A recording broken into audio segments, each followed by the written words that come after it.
কারণ এতদিন ধরে যেখানে মাফিয়া রাজ দেখেছি আমরা, যেখানে আমরা দেখেছি ব্যান কালচার, ট্রেড কালচার, সেই বাংলার সাহিত্য, শিল্প, নাট্য জগতে এতদিন ধরে শুধুই একটা কোথাও খারাপ লাগা ছিল, যারা যোগ্য তারা কাজ পেতেন না।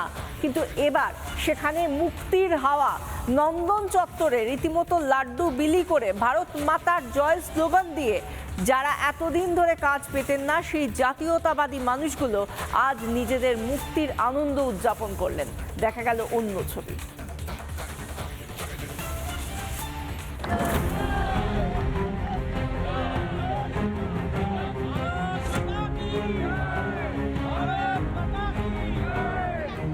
বাঙালির সাহিত্য, শিল্প, নাট্য জগতে মুক্তির হাওয়া। খোলা আকাশে নিঃশ্বাস নেওয়ার স্বাদ পেলেন জাতীয়তাবাদী শিল্পীরা। চিতর আবার আমাদের হলো, একটাই কথা। আর চিতর পুনরুদ্ধার হলো। ঘাসের রুটি খেয়ে ওই চেতকের ওপরে ঘুরে যখন রানা প্রতাপ ঘুরে বেড়াতেন জঙ্গলে, কেউ ভাবেনি যে চিতর আবার পুনরুদ্ধার হবে, কিন্তু চিতর পুনরুদ্ধার হয়েছে। বর্তমানে পশ্চিমবঙ্গে মুক্ত বাতাস বইছে। একজন শিল্পীর তার ব্যক্তিগত রাজনৈতিক পরিচয়ের জন্য তার গুণ, তার শিল্পী সত্তা, তা কখনো বিঘ্নিত হবে না। পশ্চিমবঙ্গে এই মুক্ত আকাশের জন্ম হয়েছে। বাংলার নাট্য জগৎ, সাহিত্য দুনিয়া, সংস্কৃতি জগতের অন্দরে ভয়ানক আতাত চলছিল। জাতীয়তাবাদীদের পেটে লাথি মেরেছিল সিপেমুলরা। একতরফা, এক পেশে, একটা ন্যারেটিভ, একটা নির্দিষ্ট শ্রেণী, একটা নির্দিষ্ট গোষ্ঠী, তারাই যেন পুরোটা অধিকার করে বসে রয়েছেন, তারাই ঠিক করে দিচ্ছেন, তারাই হচ্ছেন দণ্ডমুণ্ডের কর্তা, কে কি করবেন, কে কি নন। আর্ট কলেজগুলোর অবস্থাও ছিল তথৈবচ।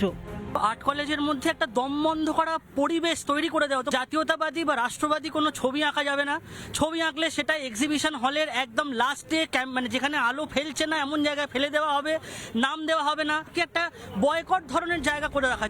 রাজ্যের সরকার বদলের পর দিন বদলের আশা শিল্পীদের। প্রত্যেকে যেন নিজেদের স্বাধীনতা মতো তাদের সংলাপ বলতে পারে, তাদের কবিতা বলতে পারে, তাদের গল্প পড়তে পারে, সেই মুক্ত পরিসরটুকু যেন তৈরি হয়, এই স্বপ্নটাই তো দেখে এসছি। রবিবার বিকেলে রবীন্দ্র সদন চত্বরে উৎসবে মাতেন জাতীয়তাবাদী শিল্পীরা। মিষ্টিমুখ করিয়ে উদযাপন করা হয় পরাধীনতা থেকে মুক্তির স্বাদ। সেখানে উপস্থিত ছিলেন শিবপুরের বিধায়ক তথা অভিনেতা রুদ্রনীল ঘোষ।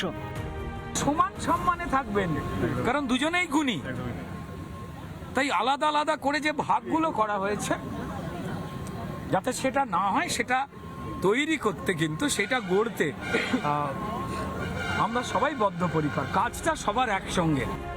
বাংলা এখন শাসকের আইন নেই, শাসকের মর্জি মাফিক চলার বালাই নেই, বরং বাংলায় এখন সমানাধিকারের পালা, আইনের শাসনের পালা, সংস্কৃতি জগতেও পালা বদলের পালা।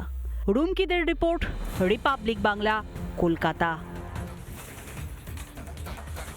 নানা ধরনের কন্টেন্ট দেখার জন্য লাইক করুন, শেয়ার করুন আমাদের ফেসবুক পেজ, সাবস্ক্রাইব করুন আমাদের ইউটিউব চ্যানেল।